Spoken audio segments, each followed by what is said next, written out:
Hey, how's it going, guys? Welcome back to the channel. We're going to be checking out a video called How Norway Controls the World and Nobody Notices. So this was suggested by someone named Monica. So shout out to you.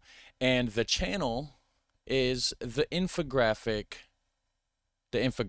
Show. So I don't know why the whole thing isn't showing up, like the full channel name. But anyways, it's the Infographics Show. Thanks for watching with me. Links down below.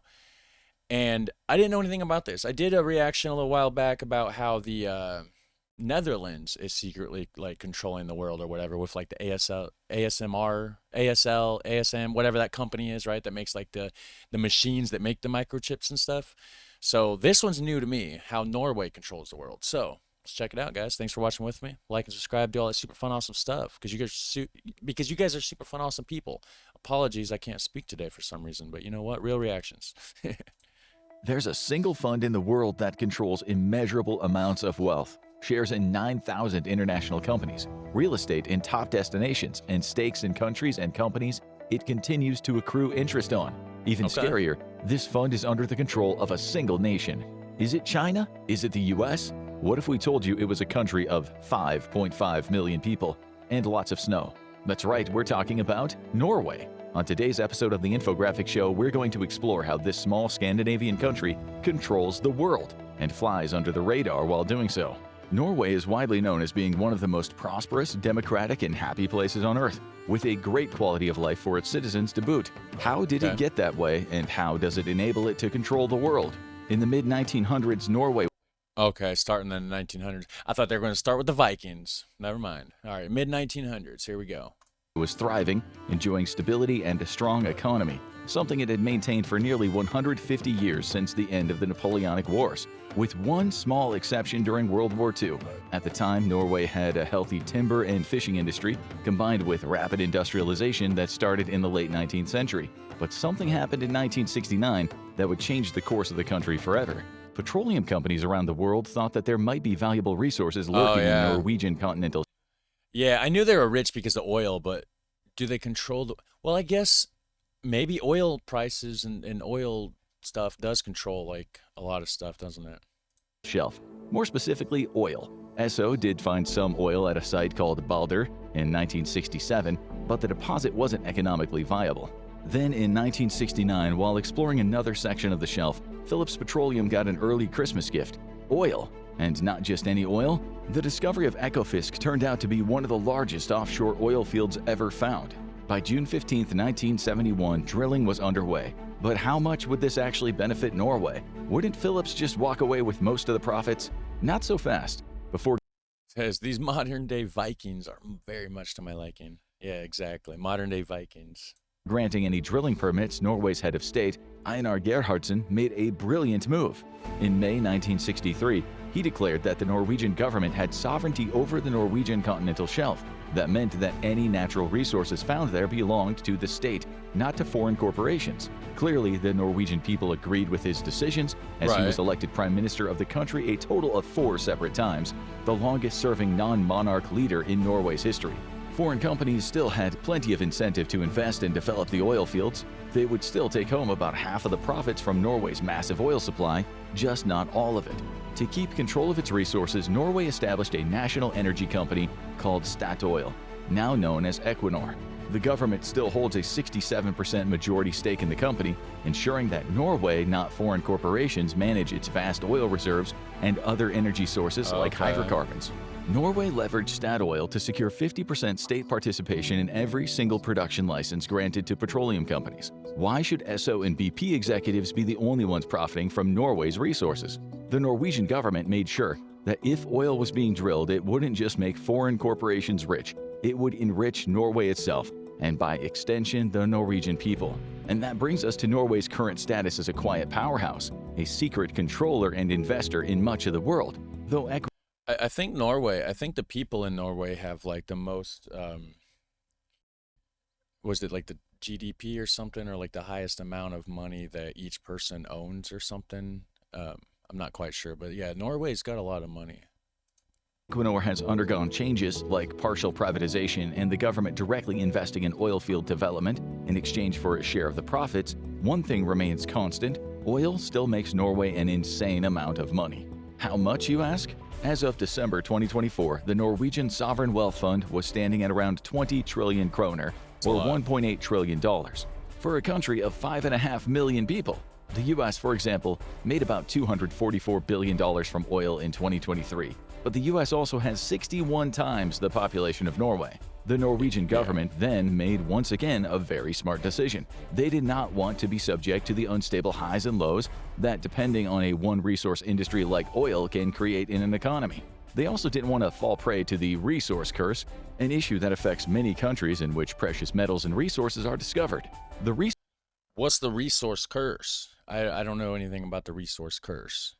Is it like you get all the resources, so then you feel like you got power and stuff from it, and then something bad happens? I don't know. Resource curse is the tendency of resource-rich nations to fall into political instability, economic inequality, corruption, or outright poverty. This happens when profits create an oligarchy, confining the wealth to the elite, when government corruption erodes democracy and leads to authoritarian rule, or when foreign exploitation drains the country's resources for outside benefit. And sometimes nations hit the worst-case scenario, suffering from all three at once. But Norway had something going for it, something it was going to exploit to take control of companies throughout the world. It was already a pretty rich country, and more than that, it already had a very strong democracy in place. So the state developed smart ways to smooth the economic highs and lows of oil while making Norway one of the wealthiest countries in the world. The Government Pension Fund. It may sound like a bureaucratic organization. This might be the thing that I heard about before in a different video, where it's like each citizen of Norway owns like a certain percentage of like the money or whatever. But I don't think that they can just go get it though. Like that's the thing. Like they have it, but like do they physically have it? Or it's just somewhere in a computer somewhere that says like each citizen has this much. Like I don't know what it really means. That gives senior citizens their retirement checks, but it's actually one of the wealthiest and simultaneously most intelligently run operations the world has ever known. The Government Pension Fund, that's just the pension thing. That's nothing to do with what I was thinking then. Is split into two entities, Government Pension Fund Global and Government Pension Fund Norway. The latter concerns itself mostly with domestic investments in big Norwegian companies and functions a bit like a national insurance fund. But the Government Pension Fund Global, otherwise known as GPFG, that's where Norway holds the real power, because it is the single largest investor in the world. Though the fund rarely has a majority stake in companies, it holds at least a small stake in today's most important international corporations, at least 9,000 of them. The fund is operated by the central bank, Norges Bank. The Ministry of Finance creates its investment strategy, while the Norwegian Parliament has created a framework for investments and studies potential changes to the framework. But at the end of the day, the fund is owned by the people of Norway, and those people are sitting on a gold mine, or rather an oil mine. The GPFG is so massive, it now holds around 1.5% of all shares in international companies. But it's not just about stocks. While 70% of the fund's value is invested in global equities, 25% is in bonds, with the rest spread across real estate and energy infrastructure. Some of its biggest holdings include Microsoft at $41 billion, Apple at $35 billion, and Nvidia at $34 billion.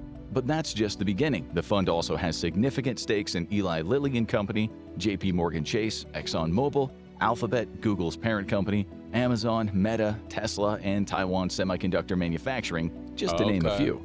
Not only that, but the fund has been performing better than ever. But what about now, though, the whole stock market thing, all these tariffs and, I mean, this video was posted 7 days ago, but I mean, it probably took them a little bit to make it, and this might have been made before the tariffs happened and everything. Things may have changed now. Strategic investments and the Russian invasion of Ukraine, which sent gas prices soaring, it doubled in value from 2019 to 2024. Norway's sovereign wealth fund now generates an annual return of around 6.3%, making it better at investments than most Wall Street hedge funds, which averaged an annual return of 5% during the 2010s. Right now, the value of Norway's sovereign wealth fund translates to $321,000 for every person, including children living in Norway. Norway isn't just a passive... This is the part that I heard about, where each citizen has like a certain whatever amount of the money. I guess it's that everybody has 321,000. But then again, it's like you don't have access to it, right? You can't just be in Norway and be like, okay, well, the government says I have 321,000, whatever. I need this to buy a house. Like, I don't think it works like that. But I don't know how it works, actually. It's very confusing. Dollars for every person, including children living in Norway. Norway isn't just a passive investor either, sitting back like some 90-year-old former CEO on a yacht and watching its stocks rise in value. It prides itself on taking a very active part in investor meetings, votes, and encouraging the shaping of corporate policy. According to Tufts University, it's considered to be one of the world's most transparent sovereign wealth funds and with the best corporate governance. And the GPFG ensures that its principles are upheld by voting in accordance with them on shareholder boards. So why isn't Norway's sovereign wealth fund making headlines like, for example, Kuwait's or Saudi Arabia's? After all, it dwarfs these other more highly covered funds like Qatar's, worth $526 billion, and even China's, worth only $1.35 trillion compared to Norway's $1.8 trillion.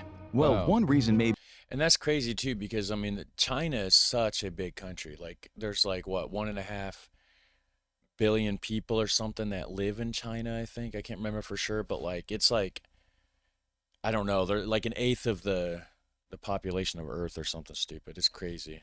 be that Norway's investments are more transparent. The fund publishes information on its portfolio value, the companies it has investments in, the percent of capital and voting rights it has in any particular company, and therefore it doesn't have mysterious, opaque, sometimes questionable natures that other sovereign wealth funds are known for, meaning it attracts less speculation and media frenzy, despite its massive influence. Another reason is trust. Unlike other sovereign wealth funds that might raise eyebrows, Norway's fund is seen as activist for the right reasons. The GPFG is run by a board that constantly reviews investments to make sure they're not running afoul of their own ethical guidelines regarding sustainability and human rights.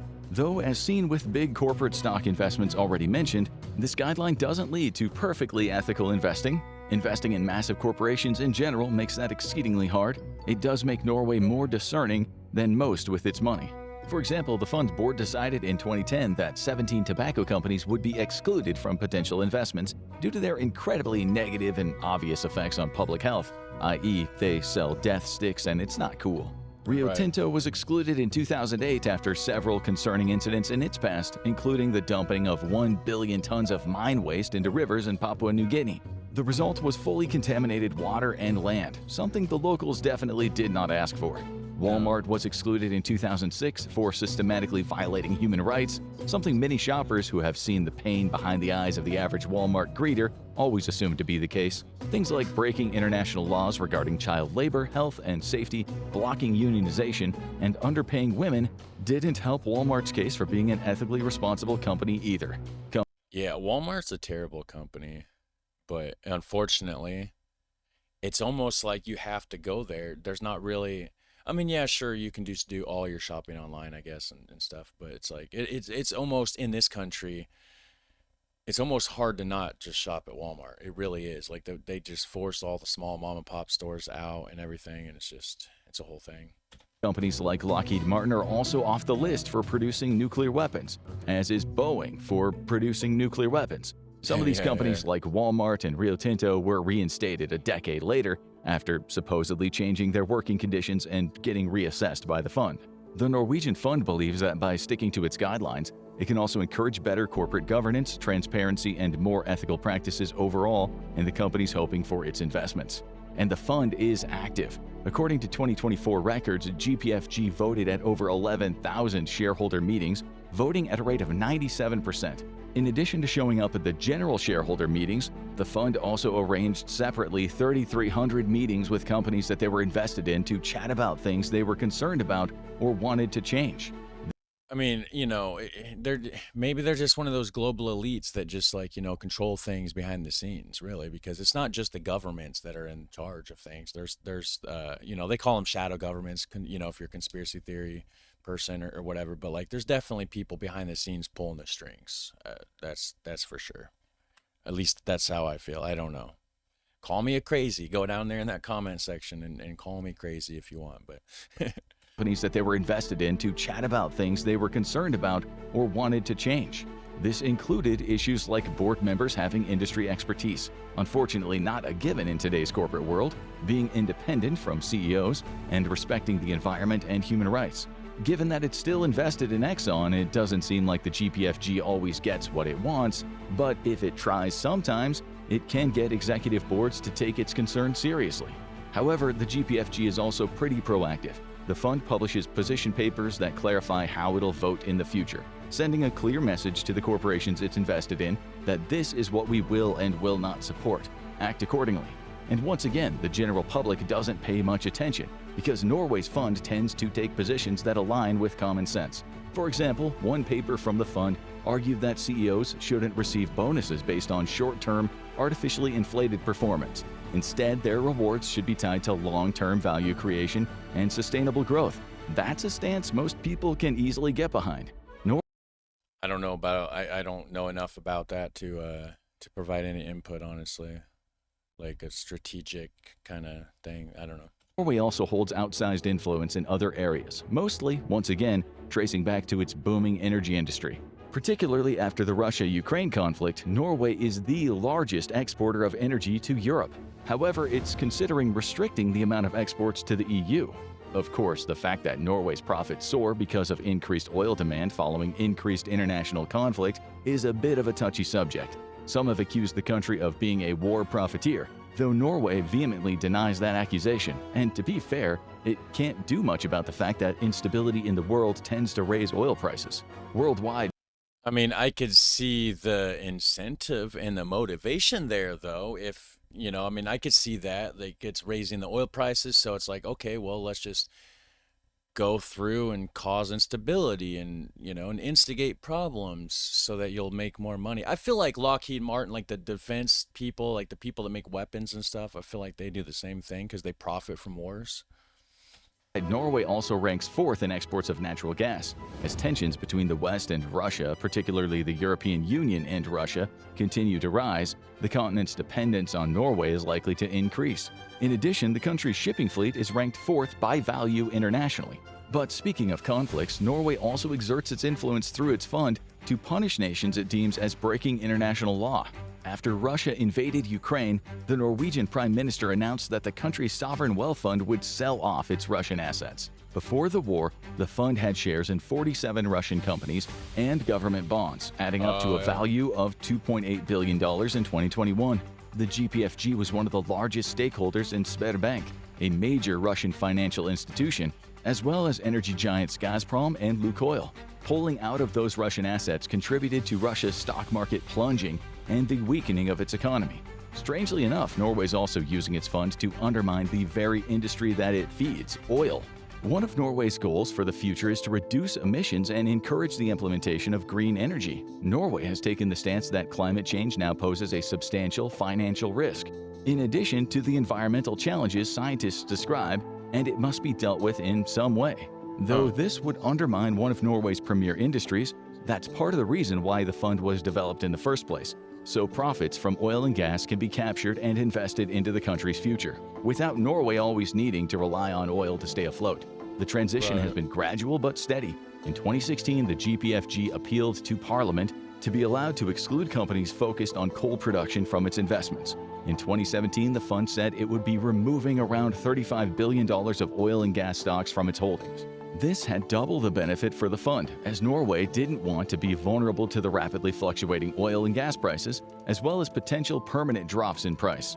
In 2018, the fund added companies with substantial revenue from coal-fired power production to its list of exclusions. The next year, the GPFG said that companies that only explore and produce oil and gas had to go as well. Now, you may notice that despite all of this, the fund is still heavily invested in Exxon, a company best known for replacing Alaskan seawater with 11 million gallons of oil in 1989. In fact, the fund has drawn criticisms from many for remaining invested in companies that overall impact the environment negatively.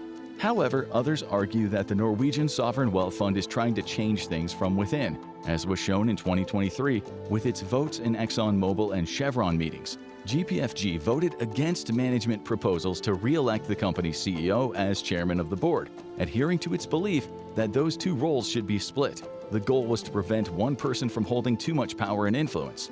And in relation to climate goals, the fund supported shareholder proposals that required Chevron and ExxonMobil to set medium-term Scope 3 greenhouse gas emission reduction targets. It argues that the US-based energy companies have lagged behind their European counterparts like BP and Shell in setting specific targets for emission reduction. Perhaps that's why the fund's equity investments are tilted toward European companies in general. Tufts University studied the fund closely in 2014 and found that the GPFG is a European fund for Europe. The fund has taken a deliberate decision to give preference to investments in European countries and to penalize stakes in North American, especially US companies. It also is possible that European companies are simply more likely to align with the GPFG's guidelines for acceptable corporate behavior. It just sucks because it seems like, like America is becoming distanced from the rest of the world. It's like and it's not my fault. You know what I mean? It just, I'm just part of it. I'm here in this country, but I don't know. Continue. They're often eager to attract investments from the fund. At the same time, they must adhere to the European Union regulations, which already enforce stricter corporate governance and ethical standards. That might signal to companies throughout the world that if they want to attract the attention of the world's largest sovereign wealth fund, their governance should fall in line with the GPFG's guidelines. This way, Norway's fund exercises a form of soft power. In addition, the fund's Yeah, back to what I was saying, that the people that run things behind the scenes, they're one of them. Just like the Dutch company I don't know. I keep forgetting like the actual. I think it's ASML. I think. insane wealth and great return on investment also serve as an example that investment that's guided by some base level of ethics and sustainability can still be incredibly profitable. Remember those bonds we talked about earlier? Well, a full 7.5% of the Norwegian GPFG fund is invested in US government bonds, the largest holding the fund has in any bonds, translating to $136 billion. This may sound irrelevant, but Norway's holdings of government bonds could make countries around the world take its message more seriously. Because the CEO of the Sovereign Wealth Fund, Nicolai Tangen, has been increasingly alarmed about rising national debt levels and has warned countries that they are not doing enough to bring them down, if the GPFG threatens a bond sell-off, this might pressure some countries to do more. In the meantime, Norway's Sovereign Wealth Fund shows no signs of slowing down on its returns or losing any power. Smart investments have concentrated the GPFG's equity investments in high-performing tech stocks, which led to an 18% return on equity in 2024. Overall, the fund actually gained $95.5 billion in value in just 2024. The value of just its one-year return places it in the top 10 pension funds within the US, and there's just under $2 trillion sitting within the fund besides that. So Norway's sovereign wealth funds sway over corporations and governments worldwide seems like it'll only increase. What that means for business and how much it'll actually affect the course of the world remains to be seen. Did you know that Norway was sitting on this huge heap of wealth? Let us know what surprised you. I actually did not know. I mean, I knew about the money, but I didn't know it was like to that extent. So I don't know that they necessarily control the world. They have a big, like, they have a big say in things for sure.